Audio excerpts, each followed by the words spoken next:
Bonjour à tous, bienvenue dans l'atelier de cuisine de la ferme d'Alice. Aujourd'hui, je vous propose un fondant pomme amande. Alors on regarde tout de suite la liste des ingrédients. Pour cette recette, nous avons besoin de 5 pommes, 360 g de poudre d'amande, 4 œufs, 80 g de miel, 80 g d'huile de coco fondue, 1 cuillère à café de bicarbonate, 1 cuillère à café de vinaigre de cidre.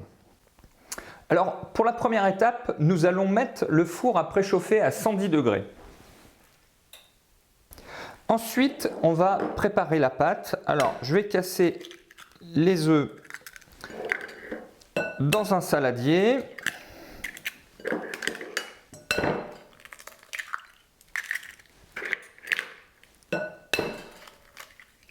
Je vais les battre comme pour une omelette.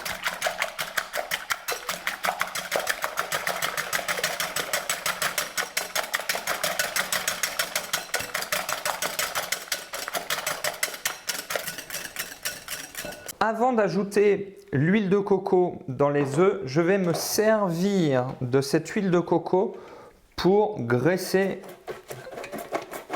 mon moule à tarte.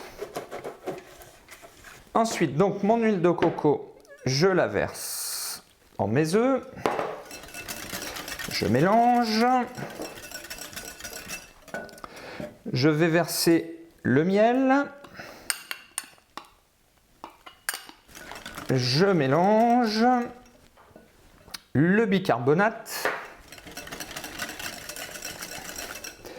et je vais pouvoir ajouter la poudre d'amande. Alors là, je vais prendre une cuillère pour mélanger.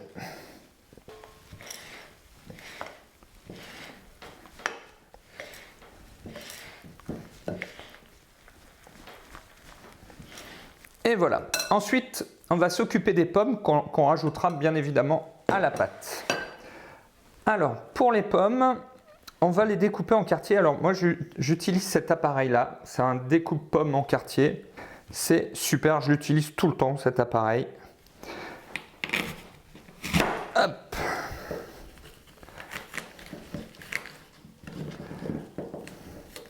Voilà, ça permet vraiment d'avoir des beaux quartiers. On enlève ça. Hop, on les met de côté.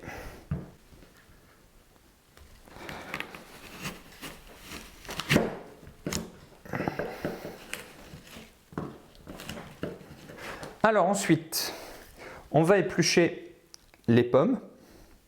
Alors vous n'êtes pas obligé de le faire, mais exceptionnellement pour cette recette, je les épluche, ça fait plus joli au niveau du rendu. Habituellement, c'est vrai que j'aime bien manger les pommes avec la peau parce qu'il y a quand même tous les antioxydants dans la peau. Mais là, d'un point de vue esthétique, c'est mieux de les éplucher. Et voilà. Donc, j'ai réservé 20 quartiers que je vais utiliser pour la décoration sur le fondant. Et les autres morceaux de pommes, je vais juste les découper en deux. Voilà, et je vais les ajouter à la pâte.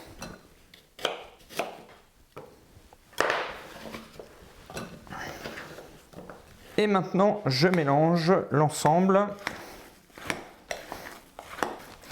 Alors, je vais ajouter le vinaigre de cidre qui va, avec le bicarbonate, permettre de gonfler un peu la pâte. Alors là, j'ai l'impression que j'ai beaucoup de pommes parce que mes pommes étaient grosses. Normalement, quand je fais cette recette, les pommes sont un peu plus petites. Mais bon, c'est pas grave, ça sera bon quand même. Allez, maintenant, je vais répartir la pâte dans le moule. Et maintenant, je vais aplatir.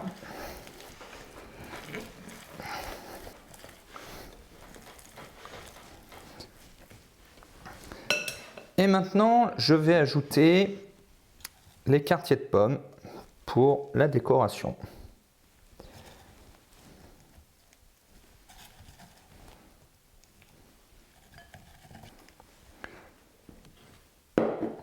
Et voilà, on peut bien les enfoncer dans la pâte. Et voilà, Le fondant pomme amande est prêt, je vais le mettre au four à 110 degrés pour 60 minutes. Et on se retrouve tout à l'heure. Allez, notre fondant est maintenant cuit, je vais le sortir du four. Regardez, on va essayer de ne pas se brûler. Voilà le résultat. Allez, hop, on va le démouler. On va prendre un petit couteau. Alors, normalement, pour le démouler, il faut attendre quelques minutes que ça refroidisse un peu. Là, je vais tenter de le sortir chaud, mais je ne suis pas sûr que ce soit une bonne idée.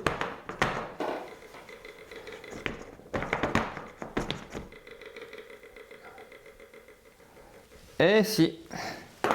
Mais bon, normalement, il vaut mieux attendre. Ben, on va y goûter, hein, tout simplement.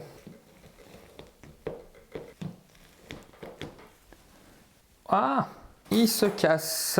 Et bien, c'est ce que je vous avais dit tout à l'heure. Voilà. Voilà pourquoi il vaut mieux attendre. Parce que sinon, il se casse.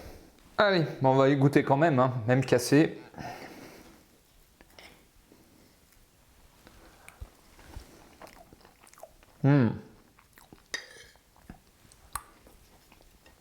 C'est super bon.